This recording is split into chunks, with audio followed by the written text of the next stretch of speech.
ನಮಸ್ಕಾರ ಎಲ್ಲರಿಗೂ. ಬಾಳಿನ ನಾವಿಕ ಚಾನಲ್ಗೆ ಎಲ್ಲರಿಗೂ ಸ್ವಾಗತ.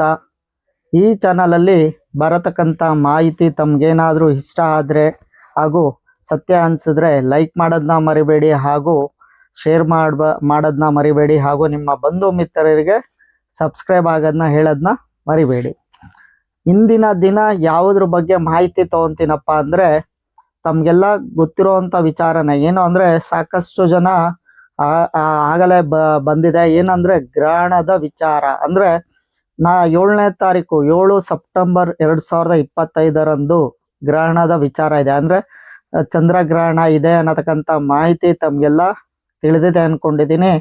ಆದ್ರೆ ಅದು ಪೂರ್ಣವಾದ ಮಾಹಿತಿ ಹೇಗೆ ತಿಳ್ಕೊಬೋದಪ್ಪ ಅನ್ನತಕ್ಕಂಥ ಒಂದು ಈ ಚಾನಲಲ್ಲಿ ಮಾಹಿತಿಯನ್ನ ನೀಡೋಕ್ಕೆ ಹೊರಟಿದ್ದೀನಿ. ನೋಡಿ, ಪಂಚಾಂಗದಲ್ಲಿ ಹೇಗೆ ನೀವು ತಾವು ಹೇಗೆ ನೋಡಬೇಕು ಅನ್ನತಕ್ಕಂಥ ಮಾಹಿತಿ ವಿಚಾರ ಫಸ್ಟ್ ಹೇಳ್ಕೊಡ್ತಾ ಇದ್ದೀನಿ. ಪೇಜ್ ನಂಬರ್ 7ನೇದು, ಅದರಲ್ಲಿ ಗ್ರಹಣದ ವಿಚಾರ ಅಂತ ಕೊಟ್ಟಿದ್ದಾರೆ. ಅಲ್ಲಿ ತಾರೀಕು 7/9/2025 ಭಾನುವಾರ, ಭಾದ್ರಪದ ಶುಕ್ಲ ಪಕ್ಷ ಪೂರ್ಣಿಮೆ ಸಂಭವಿಸುವುದು. ಚಂದ್ರಗ್ರಹಣವು ಭಾರತ ದೇಶಕ್ಕೆ ಕಾಣಿಸುವುದರಿಂದ ಗ್ರಹಾಚರಣೆ ಉಂಟು ಅಂತ ಒಂದು ಕೊಟ್ಟಿದ್ದಾರೆ. ಹಾಗಾಗಿ ನಮ್ಮ ಭಾರತ ದೇಶಕ್ಕೆ ಒಂದು ಚಂದ್ರಗ್ರಹಣ ಇದೆ ಅನ್ನತಕ್ಕಂಥ ಮಾಹಿತಿ ಒಂದು ಪಂಚಾಂಗದಲ್ಲಿ ಕೊಟ್ಟಿದ್ದಾರೆ. ಹಾಗೆ ಗ್ರಹಣ ಒಂದು ಹೇಗೆ ಒಂದು ಸಂಭವಿಸ ಅಂದ್ರೆ ಇದ್ಯಾವುದರಿಂದ ಆಗಿದೆ? ಚಂದ್ರಗ್ರಹಣ ಕೇತು ಗ್ರಸ್ತನಾದಾಗ ಮಾತ್ರನೇ ನಮಗೆ ಚಂದ್ರಗ್ರಹಣ ಆಗೋದು. ಹಾಗೂ ಸೂರ್ಯ ಗ್ರಸ್ತನಾದಾಗ ಅಂದ್ರೆ ಒಂದು ಯಾವಾಗ ಒಂದು ಸೂರ್ಯನಿಗೆ ಒಂದು ರಾಹು ಪೀಡಿತನಾದಾಗ ಒಂದು ಸೂರ್ಯಗ್ರಹಣ ಆಗತ್ತೆ. ಆದರೆ ಇಲ್ಲಿ ಕೇತುವು ಚಂದ್ರನಿಗೆ ಹಿಡಿಯುವಂಥದ್ದು. ಹಾಗಾಗಿ ಚಂದ್ರನ ಒಂದು ನಕ್ಷತ್ರವನ್ನು ನಾವು ನೋಡ್ಬೇಕಾಗತ್ತೆ.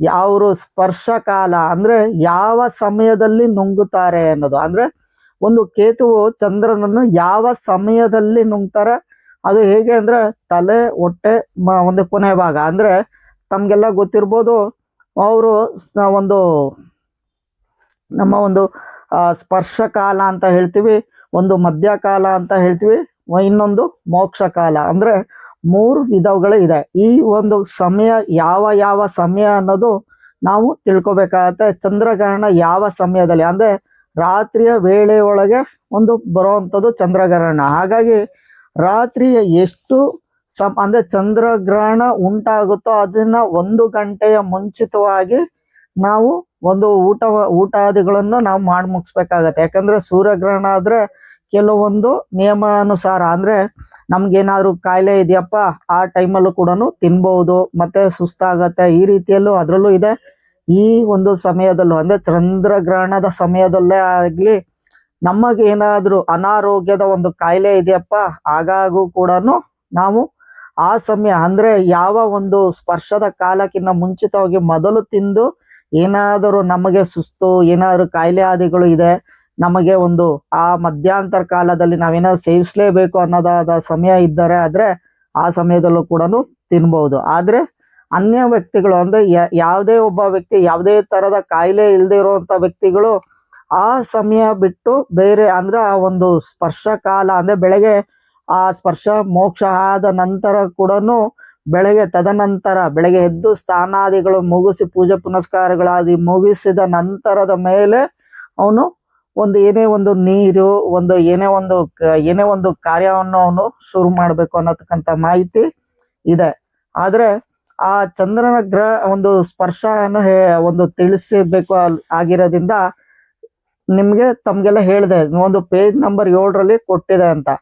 ಅದೇ ಒಂದು ಪೇಜ್ ನಂಬರ್ ಅಲ್ಲಿ ಗ್ರಹಣದ ವಿಚಾರದ ಕೆಳಭಾಗದಲ್ಲಿ ಯಾವ ಸಮಯ ಅನ್ನೋದು ಕೊಟ್ಟಿದ್ದಾರೆ. ಏನು ಅಂದ್ರೆ ಯಾವ ಕಾಲದಲ್ಲಿ ಅದು ಸ್ಪರ್ಶ ಆಗತ್ತೆ ಅನ್ನತಕ್ಕಂಥದ್ದು. ರಾತ್ರಿ ವೇಳೆ ರಾತ್ರಿ 9:56 ಒಂದು ಸ್ಪರ್ಶ ಆಗತ್ತೆ. ಅಂದ್ರೆ ಆ ಒಂದು ಕೇತುವು ಚಂದ್ರನಿಗೆ ಒಂದು ಪೀಡಿತ ಅಂದ್ರೆ ಹಿಡ್ಕೊಳ್ಳುವಂತ ಸಮಯ ಅಂದ್ರೆ ನುಂಗುವಂತ ಸಮಯ ಆಗತ್ತೆ.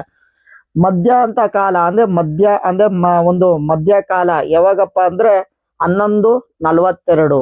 ಮೋಕ್ಷ ಸ್ಥಾನ ಯಾವಾಗ ಅಂದ್ರೆ 1:27 ಅಂತ ಬರುತ್ತೆ. ಇದು ಒಂದು 3 ಕಾಲನು ನಿಮ್ಗೆ ಸಮಯ ಹೇಳಿದೆ. ಒಂದು ಸ್ಪರ್ಶ ಕಾಲ ಎಷ್ಟು ಗಂಟೆ ಅಂದ್ರೆ 9:56. ಮಧ್ಯಂತರ ಕಾಲ 11:42. ಮೋಕ್ಷ ಕಾಲ 1:27. ಇದು ಗ್ರಹಣದ ಒಂದು ಹಿಡಿಯುವಂತ ಸಮಯ ಆಯ್ತು. ಆದ್ರೆ ಯಾವ ನಕ್ಷತ್ರಕ್ಕೆ ಒಂದು ಗ್ರಹಣ ಆಗತ್ತೆ ಅನ್ನತಕ್ಕಂಥ ಮಾಹಿತಿ ನಾವು ತಿಳ್ಕೊಬೇಕಾಗತ್ತೆ. ಹಾಗಾಗಿ ನೀವು ಪಂಚಾಂಗದಲ್ಲಿ ನೋಡ್ತೀರಾ ಅಂದ್ರೂ ಒಂದು ನಾವು ತಿಂಗಳಿನ ಏನೋ ಯಾವ ಒಂದು ತಿಂಗಳು ಇವಾಗ ಏನ್ ನಡೀತಾ ಇದೆ ಅನ್ನತಕ್ಕಂಥ ಮಾಹಿತಿ ನಾವು ಮೊದಲನೇದಾಗಿ ನೋಡ್ಬೇಕಾಗತ್ತೆ. ಆ ಒಂದು ಪೇಜ್ ನಂಬರು ತಮಗೆ ತಿಳಿಸ್ಕೊಡ್ತೀನಿ. ಇವಾಗ ಸೆಪ್ಟೆಂಬರ್ 1ನೇ ತಾರೀಕಿನಲ್ಲಿ ನೋಡಿ, ಇವತ್ತು ಸೆಪ್ಟೆಂಬರ್ 1ನೇ ತಾರೀಕು ನೋಡಿ. ಇಂದಿನ ದಿನ ನವಮಿ, ಸೋಮವಾರ ರಾತ್ರಿ 10:58 ತನಕ ಇರುತ್ತೆ. ಸಂಜೆ ಜ್ಯೇಷ್ಠ ನಕ್ಷತ್ರ ಇರುತ್ತೆ 5:43 ತನಕನು. ತದನಂತರ ಮೂಲ ನಕ್ಷತ್ರ ಉದ್ಭವ ಆಗತ್ತೆ, ಅಂದ್ರೆ ಶುರು ಆಗತ್ತೆ. ಆದ್ರೆ 7ನೇ ತಾರೀಕಿನ ರಾತ್ರಿ ಅಂದ್ರೆ ನಮಗೆ ಈ ಗ್ರಹಣ ಅನ್ನೋದಕ್ಕಿಂತ ಮುಂಚಿತವಾಗಿ ಹುಣ್ಣಿಮೆ ಯಾವಾಗಿಂದ ಶುರುವಾಗುತ್ತೆ ಅನ್ನೋದಕ್ಕಿಂತ ಫಸ್ಟ್ ನಾವು ತಿಳ್ಕೊಬೇಕಾಗತ್ತೆ. ರಾತ್ರಿ ಶನಿವಾರ ರಾತ್ರಿ 12:41ಕ್ಕೆ ಒಂದು ನಕ್ಷತ್ರ ಮುಗಿಯುತ್ತೆ. ಅಂದ್ರೆ ಏನೋ ಚತುರ್ಥಿ ಮುಗ್ದಿ ಹುಣ್ಣಿಮೆ ಶುರುವಾಗುತ್ತೆ. ಭಾನುವಾರ ಮಧ್ಯರಾತ್ರಿಯಲ್ಲಿ ಅಂದ್ರೆ ಭಾನುವಾರದಿಂದ ಪೂರ್ತಿಯಾದ ಹುಣ್ಣಿಮೆ ಇರುತ್ತೆ. ಒಂದು ಭಾನುವಾರದ 11:36 ಕಾಲನು ಹುಣ್ಣಿಮೆ ಇರುತ್ತೆ.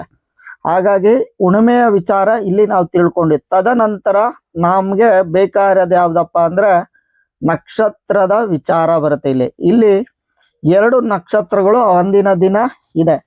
ಏನಪ್ಪಾ ಅಂದ್ರೆ ರಾತ್ರಿಯ ವೇಳೆ ಅಂದ್ರೆ 10:41 ಕಾಲನು ಒಂದು ಶತಭಿಷ ನಕ್ಷತ್ರ ಇದೆ ಅನ್ನತಕ್ಕಂಥ ಮಾಹಿತಿ ಇಲ್ಲಿ ಕೊಟ್ಟಿದ್ದಾರೆ. 10:41, 13, 14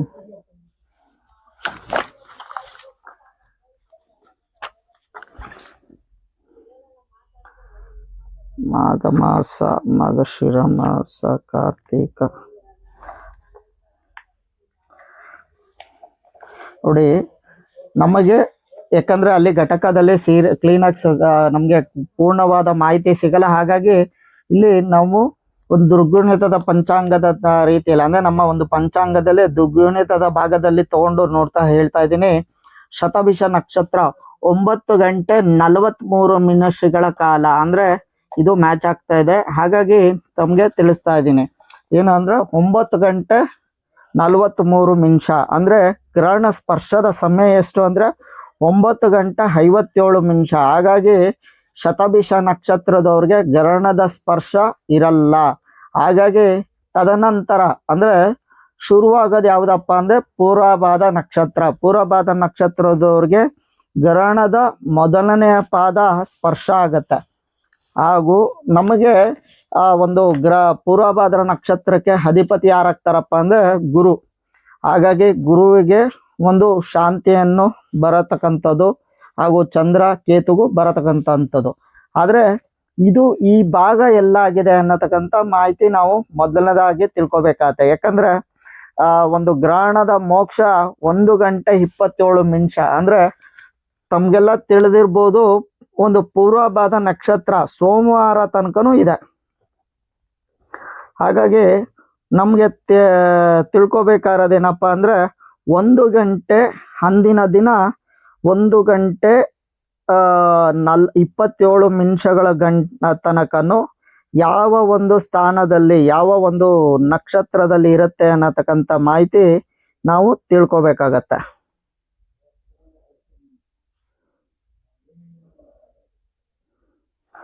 ನೋಡಿ, ಪೂರ್ವಭಾದ್ರ 1ನೇ ಪಾದದಲ್ಲೇ ಅದು ಒಂದು ಗ್ರಹಣದ ಕಾಲ ನಡೆಯುತ್ತೆ. ಹಾಗಾಗಿ 2, 3, 4 ಪಾದದವ್ರಿಗೆ ಯಾವುದೇ ಕಾರಣದಲ್ಲೂ ಅಂದ್ರೆ ಯಾವುದೇ ಕಾರಣಕ್ಕೂ ಅವರ ಒಂದು ಗ್ರಹಗತಿಗೆ ಒಂದು ಮೋಕ್ಷದ ಸಿದ್ಧಿಗಾಗಿ ಅಂದ್ರೆ ಏನೇ ಒಂದು ಸ್ಪರ್ಶ ಯಾವುದೇ ತರದ ತೊಂದರೆಗಳು ಆಗುವಂಥದ್ದು ಕಮ್ಮಿ ಇರುತ್ತೆ.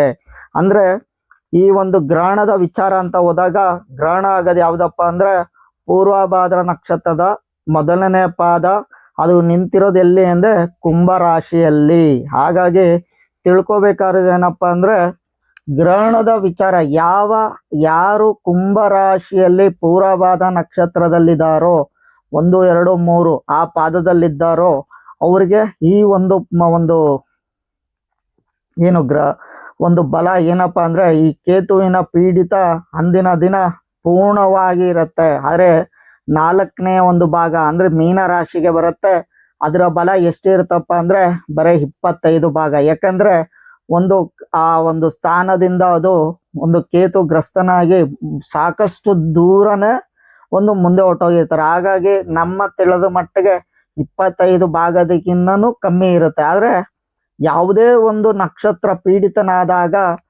ನಾವು ಹಿಂದೆ ಮುಂದೆ ಆಗಿರ್ಬೋದು, ಅಂದ್ರೆ ಹಿಂದೆ ಮುಂದೆ ಅಂದ್ರೆ 2 ದಿನ ಮುಂಚಿತವಾಗಲಿ 2 ದಿನ ಮುಂದೆ ಆಗಲಿ ಯಾವುದೇ ತರದ ಶುಭ ಕಾರ್ಯಗಳು ಅಂದ್ರೆ ನಾಮಕರಣ ಆಗಿರ್ಬೋದು, ಗೃಹ ಪ್ರವೇಶ ಆಗಿರ್ಬೋದು, ಯಾವುದೇ ತರದ ಮುಹೂರ್ತಾದಿಗಳು ಕೂಡ ನಾವು ಮಾಡೋಂಗಿರಲ್ಲ. ಆದ್ರೆ ಈ ಒಂದು ಪಕ್ಷ ಮಾಸದ ಆರಂಭ ಸ್ಥಾನ ಅಷ್ಟೇ. ಹಾಗಾಗಿ ಈ ಒಂದು ಸಮಯ ಬಂದಿರೋದ್ರಿಂದ ನಾವು ಯಾವ ತರದಲ್ಲಿ ಯಾವ ಕಾರಣಕ್ಕೆ ಒಂದು ಶಾಂತಿ ಮಾಡಿಸ್ಕೋಬೇಕು ಅನ್ನತಕ್ಕಂಥ ಮಾಹಿತಿ ಇಲ್ಲೇ ಹೇಳ್ತೀನಿ ನೋಡಿ. ಏನಂದ್ರೆ ಮೊದಲನೇದಾಗಿ ಗುರು ಪೀಡಿತ ಅಂದ್ರೆ ಗುರುವಿನ ಕಾಳು, ಕಡಲೆ ಕಾಳು ಹಾಗೂ ಚಂದ್ರನಿಗೆ ಪೀಡಿತ, ಹಾಗಾಗಿ ಹಕ್ಕಿ ಹಾಗೂ ಕೇತುಗೆ ಸಂಬಂಧ ಪಡುವಂಥದ್ದು ಉರುಳಿ. ಈ 3 ಎಷ್ಟು ಭಾಗಗಳು ಇರಬೇಕು ಅನ್ನತಕ್ಕಂಥ ಮೊದಲನೇದಾಗಿ ಭಾಗ ಬರುತ್ತೆ. ಅಂದ್ರೆ ಎಷ್ಟೋ ಜನ ದಾನದ ವಿಚಾರ ಬಂದಾಗ ಅಲ್ಲಿ ಒಂದು 100 ಗ್ರಾಮು 200 ಗ್ರಾಮು ಅಂತಾರೆ. ಆದ್ರೆ ಯಾವುದೇ ಒಂದು ನಾವು ದಾನಾದಿಗಳನ್ನು ನಾವು ಮಾಡಬೇಕು ಅಂದಾಗ, ಅಂದ್ರೆ ಇವಾಗ ಯಾವುದೇ ಒಬ್ಬ ಬ್ರಾಹ್ಮಣನಿಗೆ ನಾವು ದಾನವನ್ನು ಕೊಡಬೇಕು ಅಂದಾಗ ಆ ಒಂದು ಕೊಟ್ಟಂತ ಫಲವನ್ನು ಅವನು ಸ್ವೀಕಾರ ಮಾಡಬೇಕು, ಅವನು ತಿನ್ಬೇಕು ಅನ್ನೋಕ್ಕಂತ ಮಾಹಿತಿ ನಮ್ಮ ಹಿರಿಯರು ಹೇಳಿದ್ದಾರೆ. ಆದ್ರೆ ಯಾವುದೇ ಒಂದು 100 ಗ್ರಾಮ್ 200 ಗ್ರಾಮ್ ಕೊಟ್ರೆ ಅವ್ರಿಗೆ ಯಾವುದೇ ತರದ ಫಲವನ್ನು ನಮಗೆ ದೊರಕಲ್ಲ. ಹಾಗಾಗಿ ನಮಗೆ ಫಲ ಅದು ಪೂರ್ಣ ಫಲವಾಗಿ ಬೇಕು ಅನ್ನೋದಾದ್ರೆ ನಮಗೆ ಆದಷ್ಟು ನಮ್ಮ ಶಕ್ತಿ ಎಷ್ಟಿರ್ಬೇಕಪ್ಪ ಅಂದ್ರೆ ಈ ಒಂದು ಅರ್ಧ kg ಅಷ್ಟಾದ್ರೂ ಇರಲೇಬೇಕು. ಅರ್ಧದಿಂದ 1 kg ಅಷ್ಟಾದ್ರೂ ಇದ್ದರೆ ಅದು ಉತ್ತಮ ಅನ್ನೋದು. ಏನು ಅಂದ್ರೆ ಆ ಫಲವನ್ನು ನಾವೇನ್ ಕೊಡ್ತೀವೋ ಅವನು ಖುಷಿಯಿಂದ ಸ್ವೀಕಾರ ಮಾಡಬೇಕು. ಹಾಗಾಗಿ ಅದ್ರ ಜೊತೆಯಲ್ಲಿ ಬೆಲ್ಲ ಒಂದು ಅಚ್ಚು ಬೆಲ್ಲ, ವಿಳೆದೆಲೆ, ಅಡಿಕೆ ಹಾಗೂ ಅಂದ್ರೆ 2 ಬಾಳೆಹಣ್ಣು, ತಾಂಬೂಲ ಜೊತೆಯಲ್ಲಿ ನಾಣ್ಯ ಅಂದ್ರೆ ಹಣಕಾಸು, ಅಂದ್ರೆ ಅವ್ರಿಗೆ ಖುಷಿಯನ್ನ ಆಗ್ಬೇಕು ಅಂದ್ರೆ ಆ ಒಂದು ದಾನ ತಗೊಳಕಾರೆ. ಹಾಗಾಗಿ ಒಂದು ಧಾನ್ಯನು ಅಂದ್ರೆ ಹಣವನ್ನು ಇಡ್ಬೋದು ನಿಮ್ಮ ಶಕ್ತಾನುಸಾರಕ್ಕೆ. ಯಾಕಂದ್ರೆ ಒಬ್ಬೊಬ್ಬ ವ್ಯಕ್ತಿಯನು ಒಬ್ಬೊಬ್ಬ ಬ್ರಾಹ್ಮಣನು ಒಂದೊಂದು ರೀತಿಯಲ್ಲಿ ಒಂದು ಹಣವನ್ನು ಇಷ್ಟಪಡ್ತಾರೆ. ಏನು ಅಂದ್ರೆ ಕೆಲವೊಬ್ರು 101 ರೂಪಾಯಿ ಇಟ್ಟರು ಖುಷಿಯಿಂದ ತಗೊಂತಾರೆ, ಹಾಗೂ ಕೆಲವೊಬ್ರು 501 ಇಟ್ಟು ಕೂಡ ಖುಷಿಯಿಂದ ತಗೊಂತಾರೆ. ಆದ್ರೆ ಅದನ್ನ ಅವರು ಸ್ವೀಕಾರ ಮಾಡಿದ ಆದ್ರೂ ಆಯ್ತು, ಆದ್ರೆ ಅವರು ಹೋಮಕ್ಕಾದ್ರೂ ಹಾಕರು ಆಯ್ತು. ಆದ್ರೆ ಇದೆಲ್ಲ ಆಯ್ತು, ಅದ್ರ ಜೊತೆಯಲ್ಲಿ ನೀವು ಏನಾದ್ರು ಬಟ್ಟೆಗಳನ್ನ ದಾನವಾಗಿ ಕೂಡ ಕೊಡ್ಬೋದು. ಏನು ಅಂದ್ರೆ ಅದ್ರ ಜೊತೆಯಲ್ಲಿ ಬಿಳಿ ವಸ್ತ್ರ ಹಾಗೂ ಚಿತ್ರ ವಿಚಿತ್ರದ ಬಟ್ಟೆ ಹಾಗೂ ಅಂದ್ರೆ ಕೇತುಗೆ ಏನು ಚಂದ್ರನಿಗೆ ಬಿಳಿ ವಸ್ತ್ರ, ಈ ರೀತಿಯಲ್ಲಿ 3 ತರದ ಬಟ್ಟೆನು ಅದ್ರ ಜೊತೆಯಲ್ಲಿ ನಾವು ದಾನವಾಗಿ ಕೊಡ್ಬೋದು ನಿಮ್ಮ ಶಕ್ತಿ ಇದ್ದಾರೆ ಆದ್ರೆ ಇಲ್ಲ ನಮ್ಗೇನು ಇಲ್ಲ ಅಂದ್ರೆ ಧಾನ್ಯಗಳಾದ್ರೂ ದಾನವನ್ನು ಕೊಟ್ಟು ನಾವು ಬಲವನ್ನು ತಗೋಬಹುದು. ಆದ್ರೆ ಇದನ್ನ ಯಾರಿಗೆ ಕೊಡ್ಬೇಕು ಅನ್ನೋದು, ಆದ್ರೆ ಒಬ್ಬ ಬ್ರಾಹ್ಮಣನಿಗೆ ಅಂದ್ರೆ ಯಾರು ಜಪ ತಪಗಳನ್ನು ಮಾಡುತ್ತಾನೋ ಹಾಗೂ ಆ ಒಂದು ಹೋಮ ಜಪಗಳು ಆಗಿರ್ಬೇಕು ಅಥವಾ ಅವನು ಪೂಜಾ ಪುನಸ್ಕಾರಗಳಲ್ಲಿ ಇದ್ದಂತ ವ್ಯಕ್ತಿಗೆ ಈ ಒಂದು ದಾನವಾಗಿ ಕೊಟ್ಟರೆ ಅದು ಅದರದ ಫಲ ಪೂರ್ಣ ಫಲವಾಗಿ ಸಿಗುತ್ತೆ. ಹಾಗಾಗಿ ಈ ವಿಡಿಯೋಲಿ ತಮಗೆ ತಿಳಿಸಿದಂತ ಮಾಹಿತಿ ಪೂರ್ಣವಾಗಿದೆ ಅಂತ ಅನ್ಕೊಂಡಿದ್ದೀನಿ. ಹಾಗಾಗಿ ಈ ಒಂದು ಮಾಹಿತಿಯನ್ನು ನಿಮ್ಮ ಬಂಧು ಮಿತ್ರರಿಗೂ ತಿಳಿಸಿ. ಹಾಗೂ ತಮಗೆ ಇಲ್ಲಿ ಮುಖ್ಯವಾಗಿ ಏನಾದ್ರೂ ನಿಮ್ಮ ಅಕ್ಕಪಕ್ಕದಲ್ಲಿ ಯಾರಾದರೂ ಹೆಣ್ಣು ಮಕ್ಕಳು ಏನಾದ್ರು ಪ್ರೆಗ್ನೆಂಟ್ ಇದ್ದಾರೆ ಅಂದ್ರೆ ಮನೆಯಿಂದ ಹೊರಭಾಗಕ್ಕೆ ಬರಬೇಡಿ ಅಂತ ಹೇಳಿ, ಹಾಗೂ ಒಂದು ಹಸುಗಳೇ ಆಗಿರ್ಬೋದು, ಒಂದು ಏನು ಗರ್ಭಗ ನಿಂತಂತ ಒಂದು ಹಸುಗಳಿದ್ದರೂ ಪ್ರಾಣಿಯಾಗಿರ್ಬೋದು, ಪಕ್ಷಿಗಳಾಗಿರ್ಬೋದು, ಒಳಭಾಗದಲ್ಲಿ ಇರಲಿಕ್ಕೆ ಒಂದು ವ್ಯವಸ್ಥೆ ಮಾಡಿ, ಹಾಗೂ ನಿಮ್ಮ ಮನೆಯಲ್ಲಿ ಇರತಕ್ಕಂಥ ಐಟಮ್ ಏನೇ ಆಗಿರ್ಬೋದು ಆ ಒಂದು ಐಟಮ್ಗೆ ನಾವೊಂದು ದರ್ಬೆಯನ್ನು ಹಾಕ್ಬೋದು. ದರ್ಬೆ ಇಲ್ಲ ಅಂದ್ರೆ ನಮ್ಮ ಮನೆ ಹತ್ತಿರ ಗರಿಕೆ ಹುಲ್ಲು ಅನ್ನೋದು ನಿಮಗೆ ತಮಗೆಲ್ಲ ಸಿಕ್ಕೇ ಸಿಗುತ್ತೆ. ಅದನ್ನಾದ್ರೂ ನಮ್ಮ ನೀರಿಗೆ ಏನು ಎಲ್ಲ ಏನೇನು ಉಳಿದಿರುತ್ತೋ ಆ ವಸ್ತುಗಳಿಗೆ ಹಾಕ್ಬೋದು. ಹಾಗೂ ಇದು ಚಂದ್ರನಿಗೆ ಗ್ರಸ್ತನಾಗಿರೋದ್ರಿಂದ ಯಾವುದೇ ಕಾರಣಕ್ಕೂ ಆ ಅಂದಿನ ದಿನ ಅನ್ನವು ಏನಾದರೂ ಉಳಿದಿದ್ದೆ ಆದ್ರೆ ಅದನ್ನ ಸ್ವೀಕಾರ ಮಾಡುವುದು ಒಳ್ಳೆಯದಲ್ಲ. ಹಾಗಾಗಿ ಅದೇನೇ ಉಳಿದಿದ್ದರೂ ಕೂಡ ಮನೆಯ ಹೊರಭಾಗಕ್ಕೆ ಹಾಕುವುದು ಉತ್ತಮ. ಯಾಕಂದ್ರೆ ಅದನ್ನ ಏನೇ ಒಂದು ಗರಿಕೆ ಹುಲ್ಲು ಹಾಕಿದ್ರು ಅದನ್ನ ಸ್ವೀಕಾರ ಮಾಡೋಂಗಿಲ್ಲ ಅನ್ನೋದು ನಮ್ಮ ಹಿರಿಯರು ಹೇಳಿದ್ದಾರೆ. ಹಾಗೂ ಈ ವಿಡಿಯೋ ತಮಗೆ ಸಾಕಷ್ಟು ಮಾಹಿತಿ ಕೊಟ್ಟಿದೆ ಅಂತ ನಾನು ಅನ್ಕೊಂಡಿದ್ದೀನಿ. ಇದನ್ನ ಶೇರ್ ಮಾಡೋದನ್ನ ಮರಿಬೇಡಿ ಹಾಗೂ ಲೈಕ್ ಮಾಡೋದನ್ನ ಮರಿಬೇಡಿ. ನಮಸ್ಕಾರ.